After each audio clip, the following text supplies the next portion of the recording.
Bayangkan kamu berdiri di sebuah jalan raya yang luas, aspalnya halus, lampu jalan menyala terang. Di kejauhan, rumah sakit berdiri megah.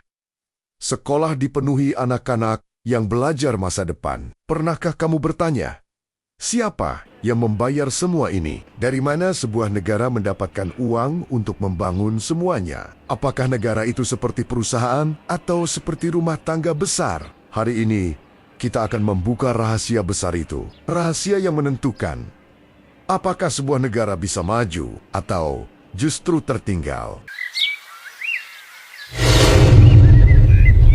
Sebelum kita bicara tentang uang, kita harus pahami satu hal penting. Negara bukan mesin ajaib yang tiba-tiba punya uang. Negara adalah sistem yang mengelola rakyat, sumber daya, dan keuangan negara.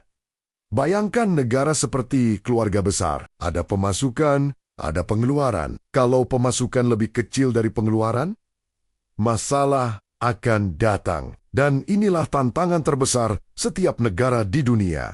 Sumber uang terbesar negara adalah pajak. Ya, uang yang sering kita anggap beban, justru adalah pondasi pembangunan. Setiap kali kamu membeli makanan, menerima gaji, atau menjalankan bisnis, sebagian kecil uang itu masuk ke kas negara. Di banyak negara di dunia, pajak menjadi tulang punggung pembangunan. Dari pajak inilah, jalan dibangun, sekolah didanai, rumah sakit diperbaiki. Tapi di sini ada pertanyaan penting. Apa yang terjadi jika rakyat tidak mau bayar pajak? Jawabannya sederhana. Pembangunan akan berhenti. Dan itulah kenapa kepercayaan antara rakyat dan pemerintah sangat penting. Tidak semua negara hanya bergantung pada pajak. Beberapa negara diberkahi dengan kekayaan alam luar biasa. Minyak, gas, emas, contohnya. Negara-negara di Timur Tengah, negara-negara di Amerika Latin yang memiliki cadangan minyak yang melimpah dan menghasilkan miliaran dolar. Tapi disinilah kenyataannya, tidak semua negara kaya sumber daya menjadi negara kaya. Kenapa? Karena tanpa pengelolaan yang baik, kekayaan bisa berubah menjadi kutukan. Bandingkan dengan Norway dan Timor Leste yang sedang mengikuti Norway. Mereka juga punya minyak, tapi mereka menyimpannya dalam dana masa depan, investasi, pendidikan, stabilitas ekonomi. Dan hasilnya sekarang, Norway menjadi salah satu negara paling makmur di dunia. Bukan hanya soal punya sumber daya, tapi bagaimana mengelolanya. Ketika uang tidak cukup, negara punya pilihan lain, yaitu berutang. Negara bisa meminjam dari World Bank, International Monetary Fund, atau investor global melalui obligasi. Utang sering digunakan untuk membangun infrastruktur besar, mempercepat pertumbuhan ekonomi. Tapi ada sisi gelapnya. Utang harus dibayar. Dan jika tidak dikelola dengan baik, bisa menjadi beban besar bagi generasi berikutnya.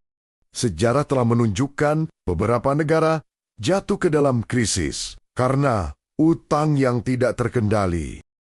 Bayangkan, sebuah perusahaan besar dari luar negeri datang. Mereka membangun pabrik, mempekerjakan ribuan orang, membayar pajak. Inilah yang disebut investasi asing.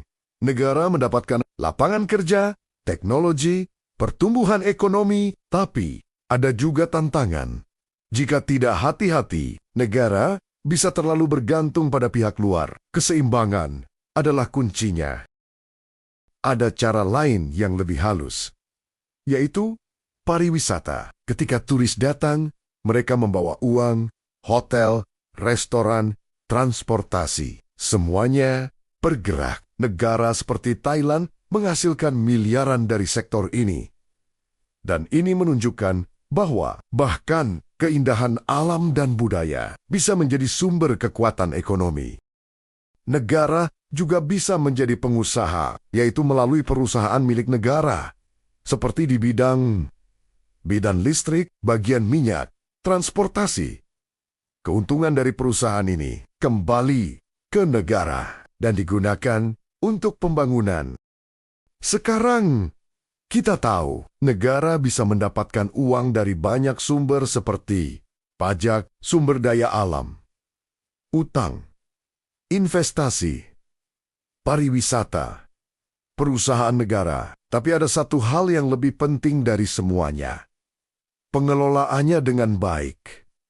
Negara yang bijak akan menggunakan uang untuk masa depan.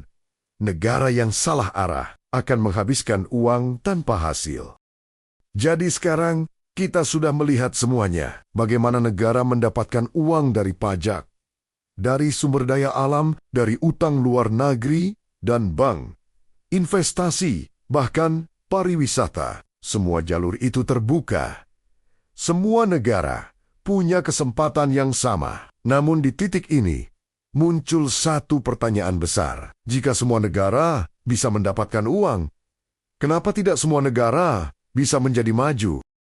Jadi, dalam sebuah negara, memang benar, ada banyak cara untuk mendapatkan uang, tapi semua itu pada akhirnya tergantung pada pengelolaannya. Uang bisa datang dari mana saja, tapi jika tidak dijaga, tidak diarahkan, maka uang itu akan hilang tanpa dampak nyata. Disinilah peran kejujuran menjadi sangat penting. Korupsi bukan sekadar pencurian uang negara. Korupsi adalah pencurian masa depan.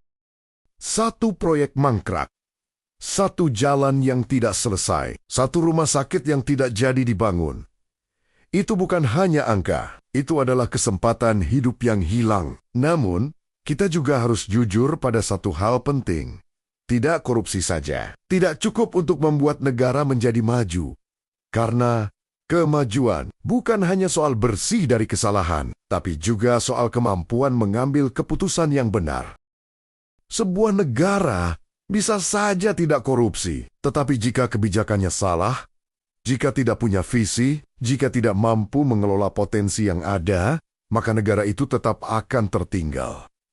Sebaliknya, negara yang disiplin, terencana, dan fokus pada masa depan akan terus melangkah maju, bahkan tanpa banyak sumber daya. Lihat Singapura, negara kecil, tanpa kekayaan alam besar, tapi mampu menjadi pusat ekonomi dunia. Atau Norway, negara kaya minyak, namun tidak terjebak dalam kesalahan karena mereka memilih untuk mengelola kekayaan itu dengan bijak untuk generasi yang belum lahir sekalipun. Jadi, pada akhirnya, bukan tentang siapa yang punya paling banyak, tapi siapa yang paling bijak menggunakan apa yang mereka punya.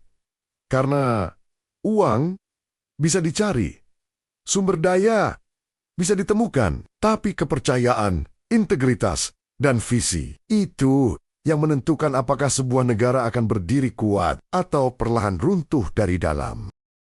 Dan disinilah kita sampai pada kenyataan yang paling penting, bahwa masa depan sebuah negara tidak hanya ditentukan oleh pemerintah, tapi juga oleh rakyatnya. Apakah mereka peduli? Apakah mereka mau berkontribusi? Apakah mereka menjaga nilai kejujuran itu?